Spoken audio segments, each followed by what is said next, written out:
day to everyone. I'm Dr. Blessy, Assistant Professor and Head, PG and Research Department of Visual Communication, Thandai Periyar Government Arts and Science College, Srichirappalli, Tamil Nadu. Today in this session, I would like to discuss with you two concepts. One, about product life cycle, and the other one is about advertising spiral. Now, when we talk about advertising, it is necessary to understand the stages in which a product is in the market, and based on the stages, the advertising strategy changes. In a way, they are interrelated to each other. So it is very important for us to understand the product life cycle. Product in the market goes through 4 stages. First one being the introduction stage, second the growth, third maturity, and the fourth decline. Now, what happens in an introduction stage? In this stage, a product as such is introduced into the market. The audience or the consumers as such are not aware about the brand. They don't know that such a brand exists. Now, they are told about the product and they are told about the brand. The product is altogether new into the market. Its uniqueness has to be established. Its USP has to be established and has to be told to the consumer so that the sales slowly starts increasing.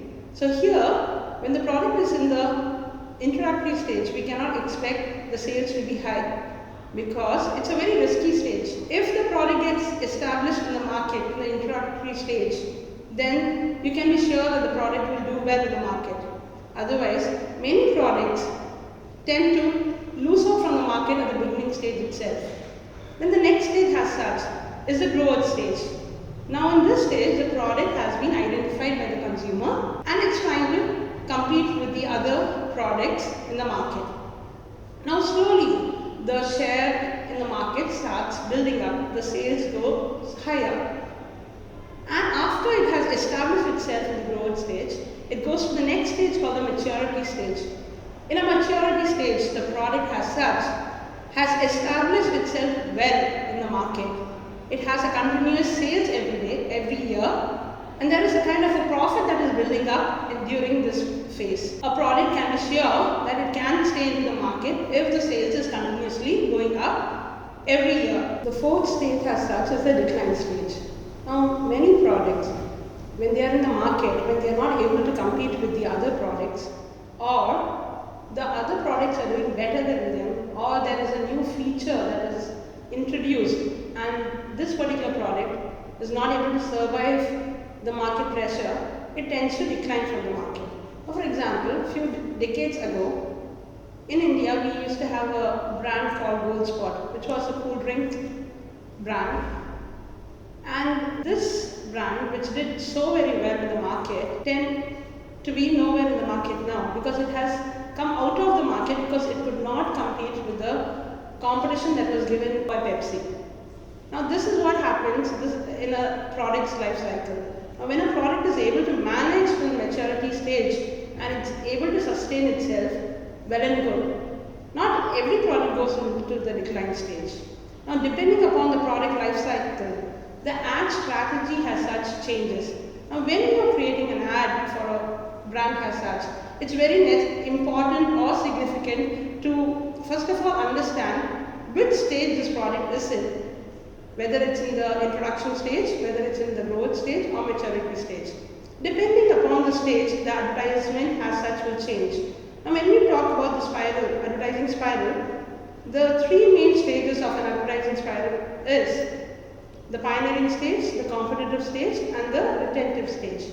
Now when we talk about pioneering stage, this is where your ad strategy will be mainly for the product which is in the introductory stage.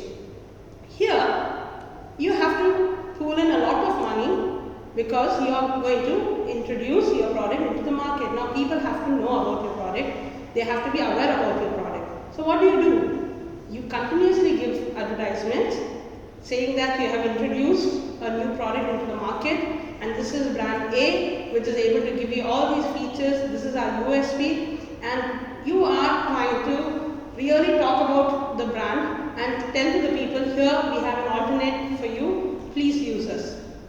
Here, the money that is pulled into is quite high compared to any other stage.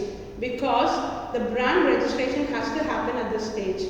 People have to recognize your brand first of all. So when recognition has to happen, lot of advertisement related to this particular brand has to be implemented in this stage.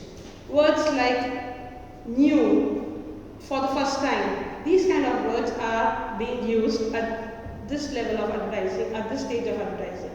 The next stage as such is the competitive stage.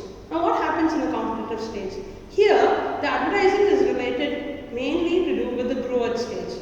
Now when a product is growing in the market, it has a lot of competition. For example, you take any shampoo product, you have Pantene, you have Head and Shoulders, you have Dove. Now each brand is trying to compete with each other. So what happens to the advertisement strategy? Here you will have to see that your brand is advertised in such a way that you are trying to tell to your consumer and better than the other one. In the first stage, in the pioneering stage, you are trying to create a need in the minds of the consumer. But here the need is finished. You are not highlighting more on the need, but here you are highlighting more on the betterment of the product. You are saying we are better than product A, B or C. Now in this competitive stage, it's important to come up with advertising strategy that will help you to look better than any product related to yours in the market. Now the next stage as such is the retentive stage. Now what happens in this stage is very related to what happens in the product life cycle, the maturity stage. Here the brand has established or the product is established in the market. People recognize brand A and they are very happy with the results or the satisfaction that they are getting from brand A. So the brand needn't continuously be advertising about itself. It just needs a brand to be remembered or recognized once in a year, once in 6 months. For example, when we talk about Ravens, we don't see Ravens continuously coming up in the media. Only occasionally such brands are being advertised. Because they are in the retentive stage, they have a proper market share and they are quite comfortable advertising themselves once in a while. So these are the basic 3 stages in the ad spiral. But any product can go into the decline stage. That's what we discussed earlier. So what do? What strategy can you use over here? In this graph, when you see in this diagram as such, from the retentive stage, the product goes into the new pioneering stage, new competitive stage, new retentive stage, and the whole process goes on and on and on. Now what happens in the new pioneering stage? You are adding up a new feature to the existing brand. For example, we take Complan, we talk about chocolate Complan. After it has come to a competitive or a retentive stage, they tend to bring in a new feature, which is the flavor. For example, the Badam Complan or something or the other flavor is added to it, so that they still have a share in the market. And again, we go into the new competitive stage and then into the new retentive.